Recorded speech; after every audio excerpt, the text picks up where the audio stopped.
여러분 안녕하십니까? 코로나19 통합 뉴스룸 KBS 뉴스입니다. 오늘 신규 확진자는 1,097명입니다. 그중에 국내 발생이 1,072명, 그리고 해외 유입이 25명입니다. 잠시 후에 이와 관련된 중앙재난안전대책본부의 정례 브리핑이 예정돼 있고 이 브리핑 시작되면 바로 전해드리겠습니다. 그리고 박광식 의학 전문 기자가 나와 있습니다. 자, 박 기자, 오늘 코로나19 현황 좀 더 자세하게 전해주십시오. 네, 지금 현재 연일 1,000명대의 신규 확진자가 나오고 있는 상황입니다. 네. 구체적으로 신규 확진자 이야기해 주셨지만 1,097명이 오늘 발생했습니다. 국내 발생은 1,072명이고요. 구체적으로 또 해외 유입 환자는 25명입니다. 지금까지 누적 확진자 수는 이제 5만 명에 근접을 했는데요. 지금까지 49,665명입니다. 현재 국내 치료를 받고 있는 이 격리 중인 환자 수, 그러니까 지금 현재 우리나라에 있는 이 코로나19 환자 수가 될 텐데요. 14,269명입니다. 네, 지금 브리핑 듣고 다시 자세한 소식 듣겠습니다. 자, 브리핑 현장으로 가시겠습니다. 설명하겠습니다.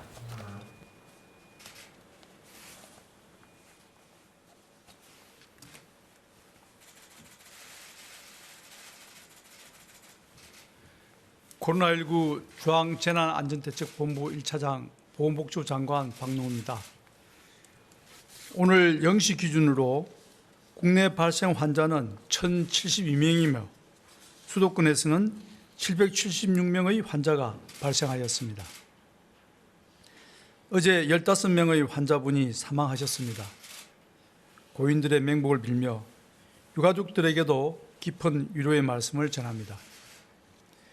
지난 12월 16일부터 계속 1,000명대의 환자가 발생하며 엄중한 상황이 반복되고 있습니다. 지난 한 주간 국내 발생 환자는 하루 평균 959명이고 수도권은 688명으로 전체 약 72%를 차지하고 있습니다. 진단검사를 대폭 확대하는 가운데 환자 발생이 1,000명대를 넘어 급격하게 증가하는 양상이 나타나지는 않고 있으나 반면에 환자 발생이 줄어들고 있지도 않는 위험한 상황입니다. 향후 며칠간을 포함한 이번 주가 유행의 확산 기로에 가장 중요한 시기라고 판단하며 정부와 국민 모두가 이를 저지하기 위해 힘을 모으고 노력해야 할 때입니다. 국민 여러분들께서는 그 어느 때보다 마스크 착용과 모임 외출 자제 등 거리두기를 최대한 집중하여 실천해 주시기를 부탁드립니다. 검사와 추적, 격리 등의 방역 대응 상황에 대해 말씀드리겠습니다. 정부는 방역 대응 체계를 견고하게 유지하고 있으며 현재 공격적으로 검사를 확대하고 역학조사와 격리를 통해 유행을 차단하기 위해 노력하고 있습니다. 수도권 임시선별검사소 134개소를 운영 중이며 여기에서만 어제 하루 4만 4천여 명을 검사하였습니다. 지금까지 총 16만 3천여 명을 검사하였고 385명의 환자를 조기에 발견하였습니다. 임시선별검사소를 포함하여 어제 하루만 8만 1천여 건의 검사를 실시하였으며 지난 한 주간으로는 하루 평균 6만 7천여 건, 총 47만여 건의 검사를 실시하였습니다. 군, 경찰 등의 인력을 보충하여 역학조사 인력도 대폭 보강하였습니다. 역학조사를 신속하게 진행하며 발견된 환자와 접촉자를 찾아 격리하고 방역 통제망을 회복하기 위해 노력하고 있습니다. 이러한 조치들로 인해 매일 1,000명대의 감염 환자를 발견하고 있으며 현재와 같은 공격적인 검사와 역학조사를 유지한다면 지역사회의 전파 속도를 둔화시키고 확산세를 차단할 수 있을 것으로 기대하고 있습니다. 국민 여러분들께서는 조금이라도 의심이 들면 나와 우리 가족, 사랑하는 지인들을 위해 적극적으로 검사를 받아주시기 바랍니다. 보건소 선별진료소는 야간과 휴일에도 운영 중이며 임시선별검사소는 익명검사, 신속항원검사, 타액검사 등이 모두 가능합니다. 병상 등 의료 대응 체계를 확충하는 노력도 집중적으로 추진하고 있으며 조금씩 여력을 확보해 나가고 있습니다. 현재 의료 대응 체계는 환자 발생 속도에 비해 여유병상의 확보와 효율적인 환자 배정의 속도가 약간씩 못 미쳐 수요와 공급 간의 균형이 뒤처지는 상황으로 분석됩니다.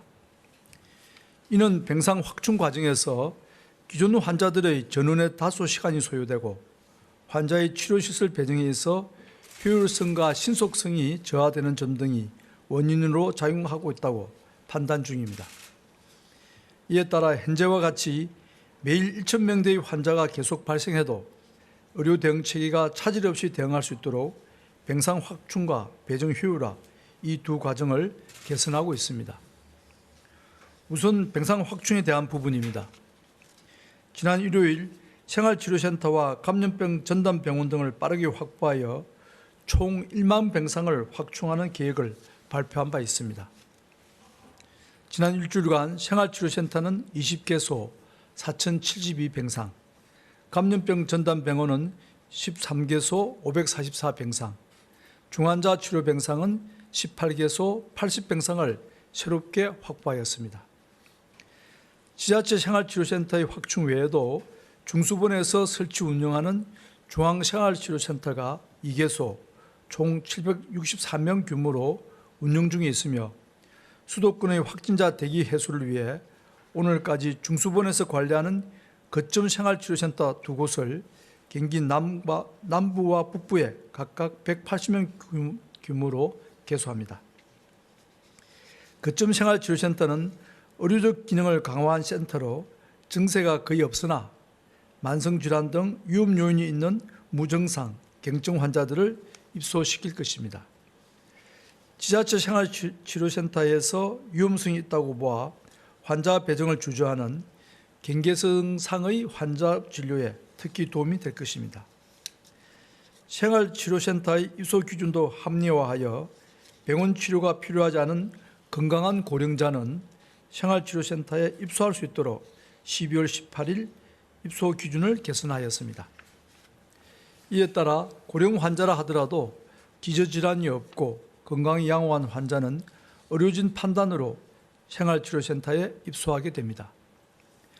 입소 후 증상 악화 시에 대비하여 병원으로의 전원 절차를 체계화하였고 응급 상황 등에 대한 의료진 책임은 면제될 것입니다. 이와 함께 생활치료센터에 참여하는 협력병원 지원을 강화하기 위해 환자 관리 수가를 지금보다 50% 인상하고 병원에서 전원된 환자나 수도권 병상관리반의 배정 결정에 따라 거점 생활치료센터로 입소한 환자의 경우에는 추가로 수가를 인상하여 지급하는 방안을 추진합니다. 기존의 감염병 전담병원을 확충하는 가운데 코로나19 환자 치료에 주력하는 거점 전담병원도 계속 확대하고 있습니다. 건강보험공단 일산병원은 모든 병상을 코로나19 치료 전담병상으로 전환할 계획입니다. 세종시의 충남대 병원도 절반 이상을 거쳐 절반 이상을 거점 전담병원으로 전환할 계획입니다. 평택의 박예병원, 남양주의 현대병원, 순천향 부천병원 등의 민간 병원들도 참여하여 전원 중에 있습니다. 국군 대전병원과 국군 대구병원도 이러한 역할을 수행하고 있습니다. 감염병 전담병원 병상도 충실히 확충해 나갈 계획입니다. 우선 이미 지정하여 운영 중인 공공병원의 감염병 전담병원 병상을 최대로 활용하여 연말까지 총 822병상을 추가로 확보할 계획입니다. 민간병원이 감염병 전담병원으로 참여할 때의 인센티브도 강화할 예정입니다. 전담병원 지정 즉시 300병상 기준 약 50억 원을 지원하여 신속한 개소를 지원합니다. 손실보상 기준도 상향합니다. 감염병 전담병원과 중환자 전담치료병상 운영병원의 손실보상 병상 단가를 종별 평균 병상 단가 이상으로 보장합니다. 감염병 전담병원은 지정 해제 후에 회복 시의 손실보상 기간도 기존의 2개월에서 6개월로 확대합니다. 감염병 전담병원의 효율적 운영을 위하여 입원 환자의 전원 기준도 개선하였습니다. 증상이 호전되어 더 이상 산소 치료를 요하지 않는 59세 이하의 무증상 또는 경증 환자는 이제부터 병원에서 생활치료센터로 전원됩니다. 전원을 거부하는 경우 치료 시 본인 부담금과 필수 비급여 비용을 환자가 부담하여야 합니다. 한정된 의료 자원을 필요한 환자에게 제공하기 위한 조치인 만큼 환자분들의 이해와 협조를 당부드립니다. 중환자 병상도 신속하게 확충 중입니다. 12월 18일 국립대병원 17개소와 민간 상급종합병원 42개소에 대해 허가 병상의 1% 이상을 중증 환자 전담 치료 병상으로 확보할 것을 명령하였습니다. 환자 전원적에 소요되는 기간을 고려하면 12월 26일까지 총 318병상이 추가될 것으로 예상합니다. 더불어 병상 확보를 지원하기 위해 의료기관 인정평가 등 행정적 부담이 큰 각종 의료기관 평가를 유예하였으며 참여 병원에 대해서는 간호인력 수당 지급, 의료질 평가 가산 등 평가 가산도 제공할 것입니다. 병상 확보를 요청받은 국립대병원과 상급종합병원에서 여러 어려움이 있을 것이나 중차대한 상황임을 고려하여 적극적으로 협조해 주실 것을 부탁드립니다. 이와 함께 중수본은 지난 12월 7일부터 준중환자 병상을 지정 운영하고 있습니다. 준중환자 병상은 중증에서 상태가 일시 호전되거나 고위험군 환자의 치료를 위한 병상으로 현재 전국 95개 병상을 운영 중입니다. 이상 설명드린 조치들로 전반적인 병상 여유는 점차 확대되는 중입니다. 어제 기준 생활치료센터의 가동률은 전국 46%, 수도권 44% 수준이고 감염병 전담병원은 전국 68%, 수도권 78% 수준입니다. 수도권을 기준으로 하면 중등증 이하 환자는 생활치료센터 4,900여 명, 전담병상 560여 명 등 약 5,500여 명의 수용 여력이 남아 있습니다. 병상의 배정도 신속하고 효율적으로 운영하여 대기 환자가 최소화되도록 하겠습니다. 12월 18일 병상 배정권 변경 명령을 발동하여 수도권 전담병원의 가용병상에 대한 배정 권한을 지자체에서 중수본으로 변경하였습니다. 지자체 간의 병상 관할을 둘러싼 갈등과 타지역 환자 배정 지연 등의 문제를 해결하기 위해서입니다. 수도권 긴급대응방 상황실에 의사 2명, 직원 10명 등 인력을 보강하는 등 현재 의사 12명 등 총 50명의 인원이 확대 투입되어 병상 배정의 속도를 올리기 위해 노력 중입니다. 이러한 노력으로 수도권의 대기 환자는 감소하기 시작하였으며 앞으로도 계속 줄여나갈 계획입니다. 12월 20일 현재 수도권의 1일 이상 자택 대기자는 368명입니다. 그 전날 548명이 대기한 것에 비하면 3분의 1이 줄어든 수치입니다. 금주가 지나면 병상 확보가 더 많아지고 배정 속도와 효율성도 더 나아져 병상 수요와 공급의 균형이 점차 맞아갈 것으로 예상하고 있습니다. 정부는 가족 동반 입실 요청 등 특수한 상황 외에는 1일 이상 대기자가 없도록 한다는 목표하에 의료 대응 체계를 확충, 개선해 나가겠습니다. 자택 대기자를 빠르게 최소화해 나가되 자택 대기 중에 상태 악화로 안타까운 일이 없도록 대기 환자에 대한 의료 관리도 강화하고 있습니다. 특히 병원 배정을 기다리는 대상자에 대해서는 지자체 보건소의 1일 1회 이상 모니터링에 더하여 수도권 공동대응 상황실 의사가 이중으로 모니터링할 것입니다. 최소 하루 한 번 이상 의사가 유선 전화를 통해 증상을 확인하고 의료 상담을 실시합니다. 또한 관리 과정에서 모니터링이 누락되지 않도록 수도권 공동대응 상황실과 지자체 간 대기자 명단을 교차 검증하는 과정도 추가하였습니다. 전체적으로 방역 대응은 크게 강화되고 있고 의료 대응 역시 빠르게 준비하고 있어 이번 주부터 조금씩 여력을 확보하며 효과를 나타낼 수 있을 것으로 예상합니다. 거리두기 3단계로의 상향 없이 현재 수준에서 확산세를 꺾을 수 있도록 조금만 더 인내하고 동참하여 주실 것을 부탁드립니다.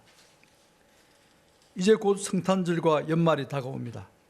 올 한 해 유독 힘들었던 것만큼 그간 보고 싶었던 가족과 친구, 이웃들과 만나고 싶은 그 마음을 모르지 않습니다.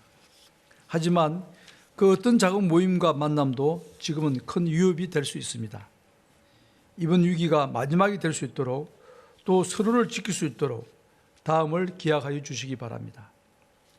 지금을 이번 유행의 정점으로 만들고 상황을 반전시킬 수 있도록 모두 힘을 모아 주시길 부탁드립니다. 정부 또한 모든 역량을 끌어모아 방역과 의료 대응에 만전을 기하겠습니다. 감사합니다. 네, 지금까지 중앙재난안전대책본부의 브리핑이었습니다. 자, 박광식 기자, 먼저 중대본 브리핑 내용을 정리해 주십시오. 네, 전국 지난주 하루 평균 확진자가 959명으로 상승했다고 밝혔습니다. 그중에서 수도권은 688명, 전체 71%를 차지한다고 이야기를 했는데요. 네. 지금 현재 상황은 1000명대에서 급격히 지금 증가하고 있지는 않지만 또 줄지도 않는 위험한 상황이라고 밝혔습니다. 이번 주가 확산의 가장 중요한 시기로 판단된다며 마스크 착용 그리고 거리 두기를 최대한 실천해달라고 지금 요청한 상태입니다. 네. 자, 그 관련된 통계를 보니까 지역사회 숨은 감염자가 생각보다 많은 것 같은데요. 네, 그렇습니다. 이 수도권 임시선별검사소에서 익명검사의 현황을 보면요, 미루어 짐작할 수가 있는데요. 어제까지 수도권에서 16만 3천 건 정도가 검사가 이루어졌고요. 이 중 385명이 확진됐습니다. 여기서 대충 양성률을 따져보면 한 0.23%인데요. 이는 지역사회에서 무증상으로 오신 분들, 그러니까 증상이 있어서 검사를 받는 분까지 합쳐서 따진 거니까 숨은 확진자가 한 1000명당 한 2명꼴로 있다, 이렇게 볼 수가 있겠습니다. 예, 이 다음 한 주도 역시 중요한 한 주라고 볼 수밖에 없겠군요. 지금까지 박광식 의학 전문 기자와 함께 이야기 나눴습니다. 감사합니다. 정세균 국무총리는 코로나19 백신과 관련해서 이르면 2월부터 순차적으로 접종이 시작될 수 있을 것이라고 밝혔습니다. 사회적 거리두기 3단계 격상에 대해서는 전국 단위가 아닌 수도권 등에 제한 적용될 가능성도 있다면서 사전에 사회적 공감대를 충분히 확보하겠다고 말했습니다. 송명희 기자가 보도합니다. 정세균 국무총리는 영국산 아스트라제네카의 코로나19 백신에 대해 내년 초 식약처의 사용 승인이 가능할 것으로 내다봤습니다. 1분기, 그러니까 빠르면 2월, 늦어도 3월에는 접종이 시작이 된다. 1000만 명분의 백신이 1분기에 모두 오는 것은 아니며 순차적으로 반입될 예정이라고 설명했습니다. 화이자, 얀센, 모더나의 백신에 대해서는 해당 업체와 계약이 임박했으나 공급 약속을 받은 것은 없다면서 1분기에는 접종이 어렵다고 밝혔습니다. 다른 나라에 비해 백신 공급이 늦어졌다는 지적에 대해서는 백신 TF를 가동한 지난 7월에는 국내 확진자 수가 100명 수준이어서 백신에 대한 의존도를 높일 생각을 하지 않은 측면이 있다고 설명했습니다. 사회적 거리두기 3단계 격상과 관련해서는 반드시 전국적 조치만 염두에 두고 있는 것은 아니며 수도권 등에 제한적으로 적용하는 것도 가능하다는 입장을 밝혔습니다. 다만 사전에 사회적 공감대를 충분히 확보하겠다고 밝혔습니다. 확진자 폭증에 따른 병상 확보 문제에 대해서는 연말까지는 병상 10,000개를 확보할 수 있을 것으로 본다고 말했습니다. 만병상을 확보를 지금 추진하고 있는데 현재 진도가 제법 나가고 있어요. 어디에든지 신속하게 입원이 가능한 그런 그 준비를 지금 철저히 하고 있습니다. 한편 코로나19 대응 의료 인력 공백 우려가 제기되는 가운데 정 총리는 국가고시 응시를 거부했던 의대생들에 대한 재시험 가능성을 언급했습니다. 정 총리는 현실적 필요나 코로나 상황을 감안해 조만간 이에 대한 정부 결정이 있을 거라고 밝혔습니다. KBS 뉴스 송명입니다. 네, 코로나19 국내 신규 확진자가 1,100명 가까이 늘었죠. 하루 신규 확진자 수로도 역대 최다인데 재난방송센터를 연결해서 자세한 상황을 알아보겠습니다. 이혜진 기자, 오늘 발표된 국내 코로나19 상황 자세하게 정리해 주십시오. 네, 오늘 발표된 신규 확진자는 1,097명입니다. 국내 코로나19가 시작된 이후로 가장 많은 신규 확진자가 나왔습니다. 이 가운데 해외 유입은 25명뿐이고요. 국내 발생이 1,072명입니다. 사망자는 15명이 늘었는데요. 사망자는 엿새째 두 자릿수로 늘고 있습니다. 특히 오늘은 지난 1월 국내 코로나19가 시작된 이후에 하루 만에 가장 많은 확진자가 나왔습니다. 어제는 주말이라 검사 건수가 평소보다 10,000건 넘게 적었는데도 이렇게 최다 규모로 증가한 겁니다. 그만큼 국내 상황이 좋지 않습니다. 1,000명 넘는 확진자가 닷새째 이어지면서 증가세가 가파릅니다. 국내 코로나 누적 확진자는 이제 5만 명에 근접했습니다. 국내 발생 확진자를 지역별로 자세히 보겠습니다. 보시면은 서울이 470명으로 가장 많고요. 그다음이 경기인데 244명입니다. 인천까지 하면은 수도권에서만 70%가 넘는 확진자가 나왔습니다. 수도권 이외에서는 강원도와 경남에서 50명 안팎의 증가세가 눈에 띕니다. 말씀해 주신 통계를 보니까 역시 수도권 상황이 정말 심각하게 보이는데 대규모 집단 감염이 발생한 것도 아닌데 왜 이렇게 많이 늘고 있는 것입니까?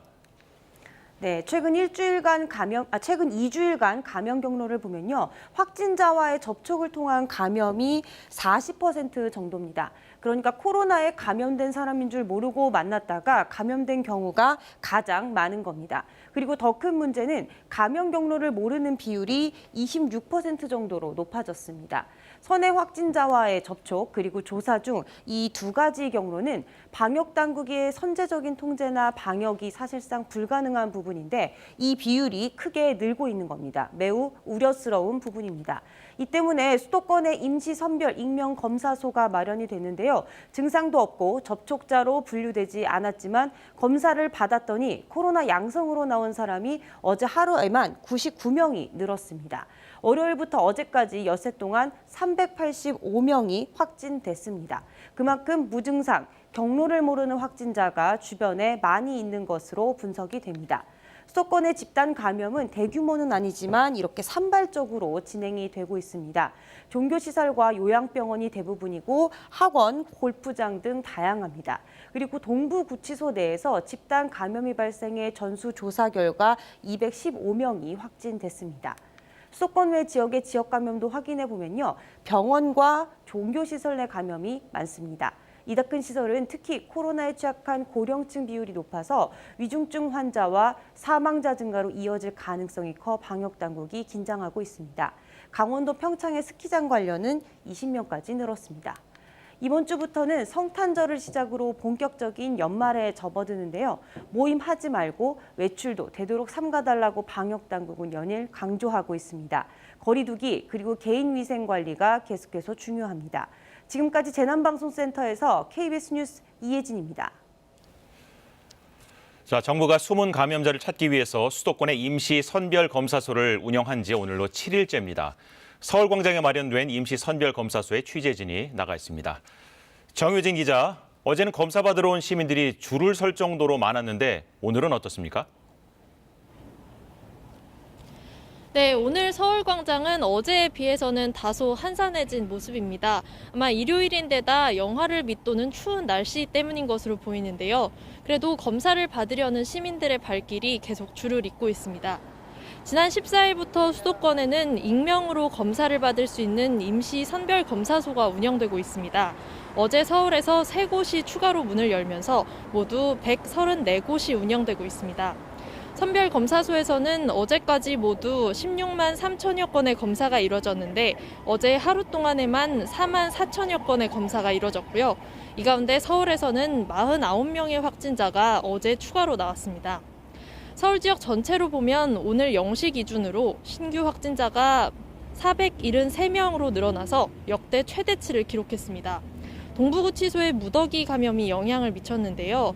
송파구 거주 학생이 지난달 27일에 최초 확진된 뒤에 확진자 가족이 근무하던 동부구치소의 재소자, 관계자 등 184명이 어제 추가로 확진돼 관련 감염자가 212명으로 크게 늘었습니다.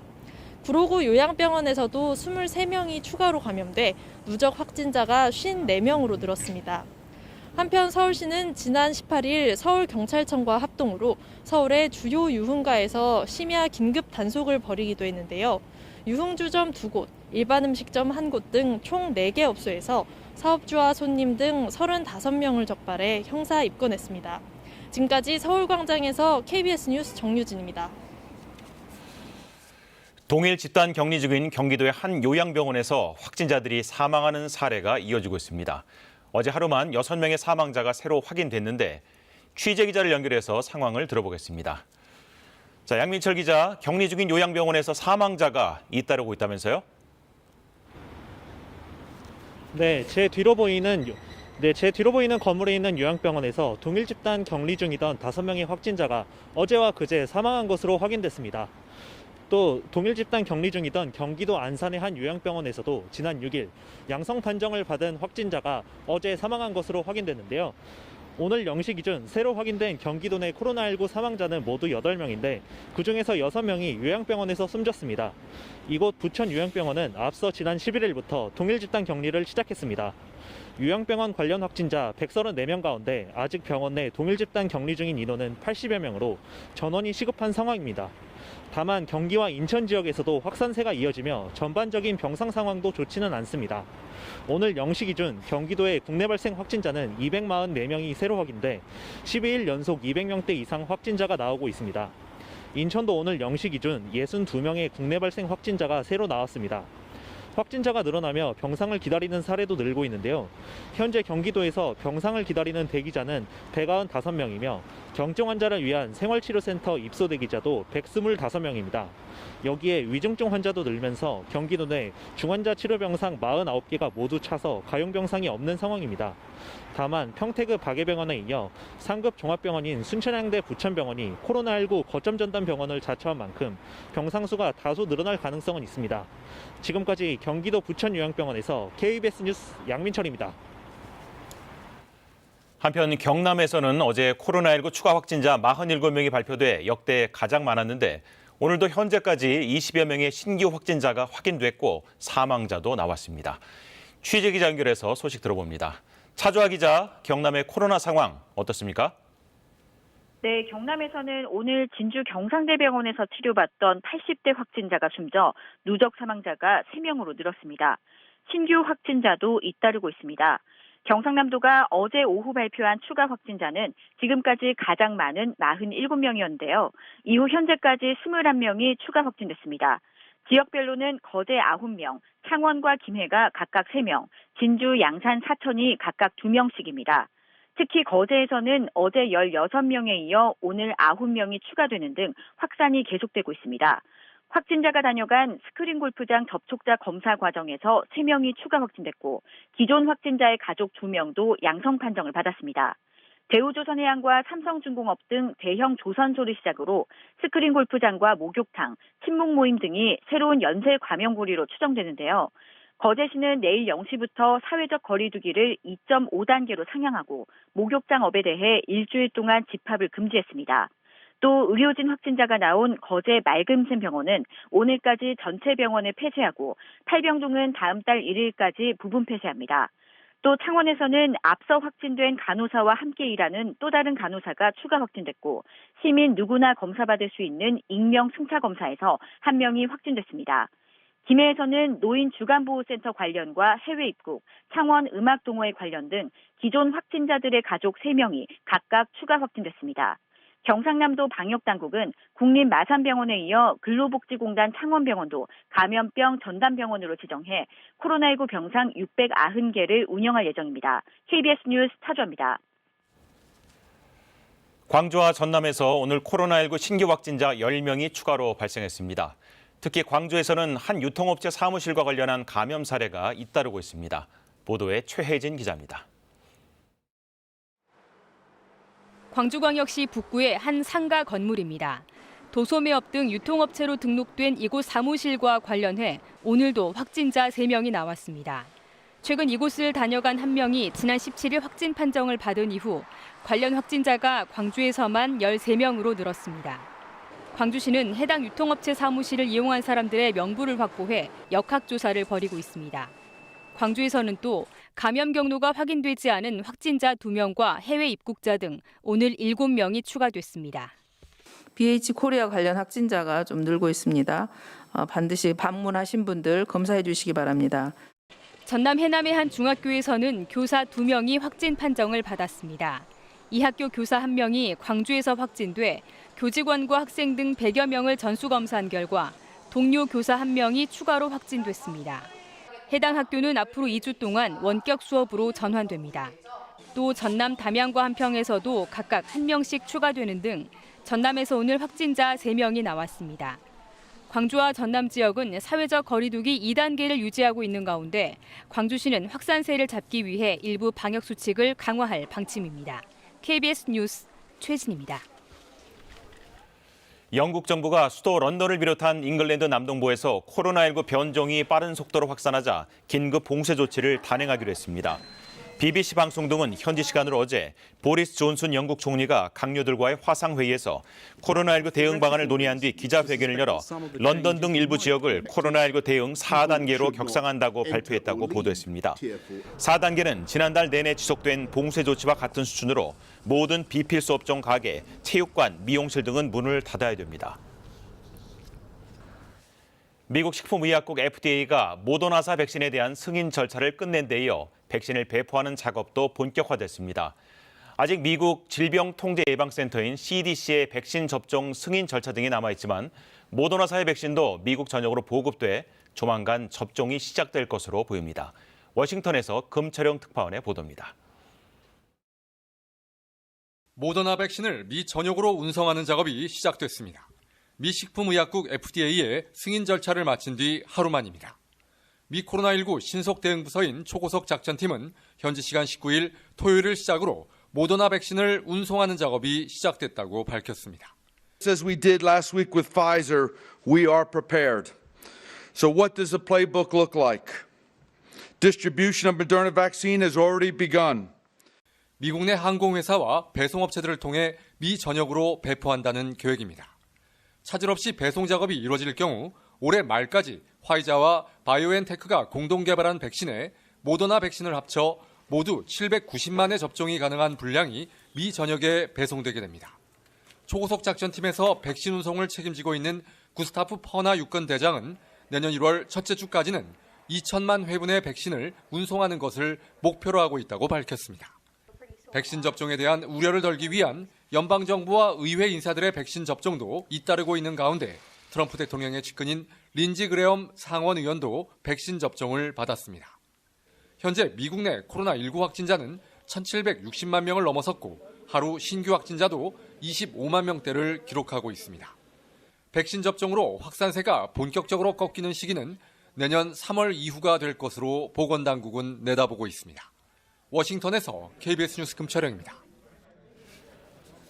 스위스가 화이자 바이오엔테크의 코로나19 백신 사용을 승인했습니다.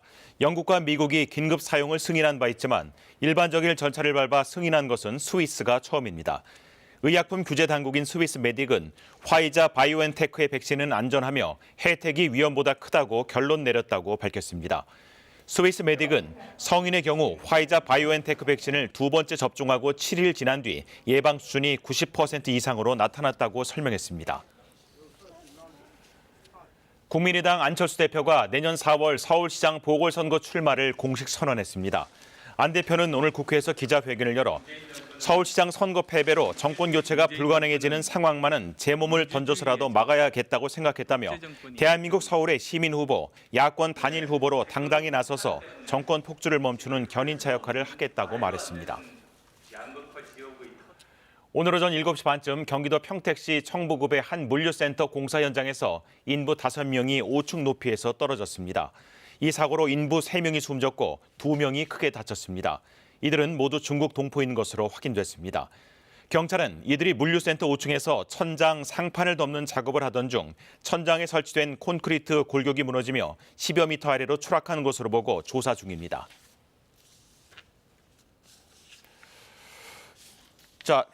지난달 19일 서민주거안정 대책의 하나로 발표된 전세형 공공임대주택 공급이 시작됩니다. 국토교통부는 내일부터 전세형 공공임대주택 입주자 모집 공고를 내고 다음 달 18일부터 사흘간 입주 신청을 받습니다. 이번에 공급되는 임대주택은 수도권 4,550호 가구와 지방 9,745 가구 등 모두 14,299가구로 소득이나 자산과 상관없이 무주택자면 누구나 신청이 가능합니다. 다만 입주 신청이 몰릴 경우 소득이 낮은 세대에 우선권이 주어집니다. 임대료는 전세 시세의 80% 이하로 소득 수준에 따라 차등 적용되며 최대 6년 동안 거주할 수 있습니다. 국토교통부가 호남 고속철도 2단계 구간과 고속철도 수인선 연결 사업을 올해 안에 시작합니다.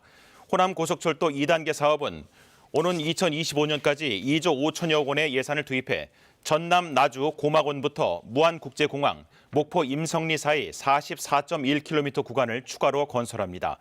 개통되면 용산과 수서 등 서울에서 목포까지 소요 시간이 2시간 10분으로 단축되고 무안국제공항 접근성도 개선됩니다. 또한 2024년까지 수인선 인천 구간과 수원 구간에 6.15km와 9.42km의 연결선을 새로 만들어 고속철도와 연결하는 사업도 추진됩니다.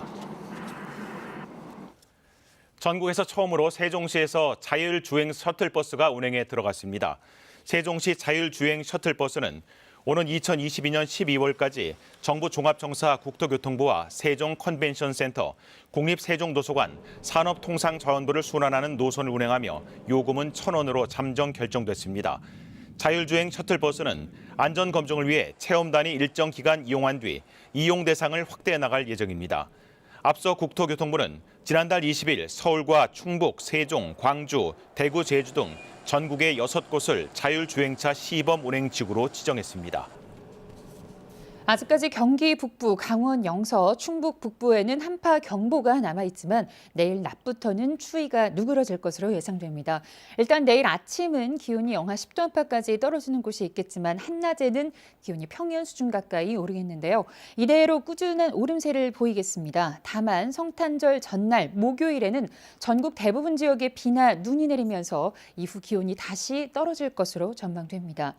현재 대부분 지역에서는 맑은 날씨가 이어지고 있습니다. 다만 오늘 밤부터 내일 새벽까지 호남 서해안과 제주도에는 빗방울이 떨어지거나 눈이 날리는 곳이 있겠고요. 충남 서해안 지역은 내일 새벽부터 오전까지 빗방울이나 눈이 날리는 곳이 있겠습니다.